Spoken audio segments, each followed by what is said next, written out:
Hey Wolves, what is up? It is Wolster here, and today I'm going to be testing the brand new unit that just came out. I believe yesterday. Yesterday-ish. It's the day is almost over. Let me go to my units so you can see its stats. It is actually a really good unit, and for its price, it's pretty generous. It's got its drawbacks though, if you ask me. And I had to say, really, its only main drawback would have to be its line of fire for its machine gun. It's taking a little bit. Alright. You'll see what I mean. Hold on, let's find it. Alright, here we go. Alright, the mech tank. Alright. It's got 600 in total. It's not that bad. It's got 355 health and 245 armor. Pretty good. And for its base, it really doesn't take that much of all the different attacks. The most it takes of is fire and explosive. So I suppose explosive you have to worry about the most. Yeah. For its armor, 60% explosive. So if you're using this in battle against someone, I do not recommend using it against someone, or actually I don't recommend using it against an opposite mech tank because of its high explosive damage. It does a lot of explosive damage. And this mech tank takes the most explosive damage for all of them. Alright, you'll see what I mean by the fire. If you look here, line of fire direct. That means no matter what unit is in the first row, it's never going to hit past it. It also means it's got range and can be put in the second row. If you put it in the second row, it's not really going to matter because its first attack wouldn't have been able to attack in the second row anyways. It does have some pretty good damage though, so if there are some like lame infantry units in the front, you can take them out pretty darn easily. Alright, for the machine gun, it uses 1 ammo, it doesn't really matter, 7 ammo. It takes 5 rounds to reload though, or cooldown. It's got 61 offense, a crit of 20%, that's not bad, and 10% armor piercing. So, don't recommend using this against tanks. That's why it's not too good, because people tend to put tanks on the front line, and it does piercing damage, and tanks take pretty much very, very little piercing damage. Like, this attack right here will only do maybe 40 to 50 damage max against a relatively good tank. It's triple shot. Really, really good attack. It's like an artillery, except it does 3 attacks in a row. Now, the first 2 attacks, because it does 3 in a row, so the first 2 shots, if you put it at the very bottom, will do full damage.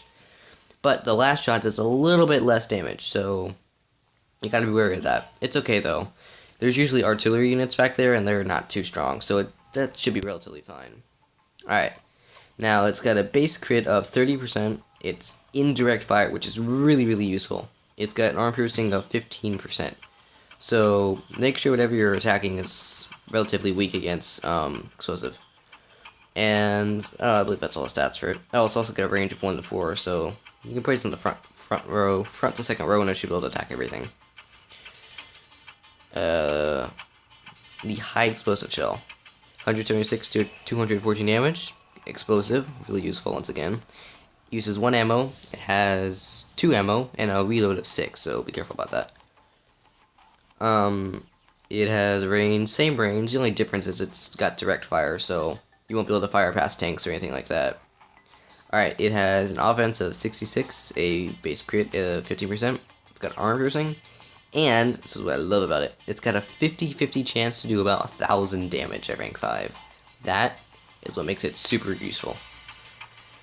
Alright, let me test in battle so you can see its actual full use. Because I'm pretty sure stats are not going to be enough. You might want to see how good it is in an actual battle. As soon as it loads. You know, I'll tell you what, I'll be right back when I get a battle load. Tablet's a little bit slow, but I'll be right back.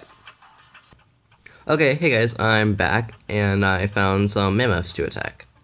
So you can really see how it is. And these are, pretty strong mammoths. Well, not really, but there's a lot more of them in this.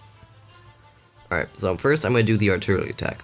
Pay attention to the very last row so you can see its full damage.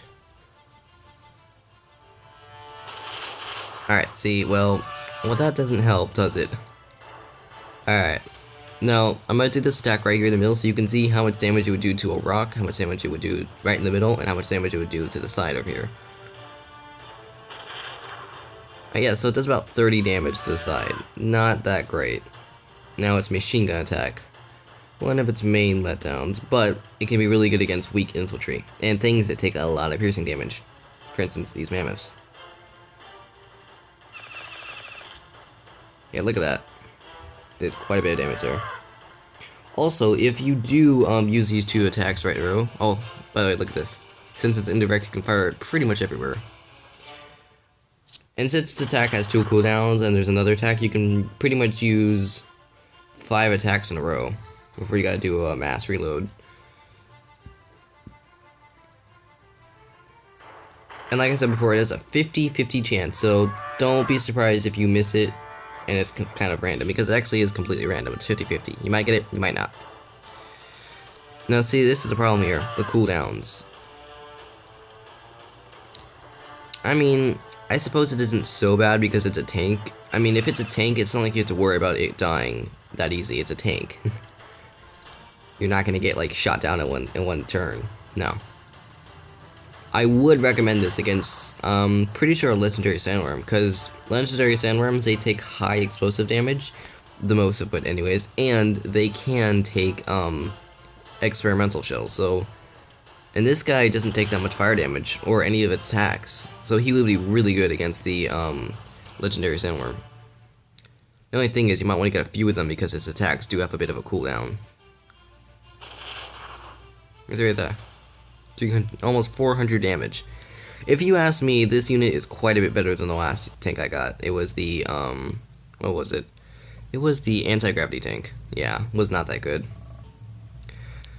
Well, that pretty much, concludes, however you say that word, that ends this, unit review of the NT-1 mechanical tank. I highly recommend you get it. It is a really good unit for the fact that it does not cost that many nanopods. Alright, wolves, see you later.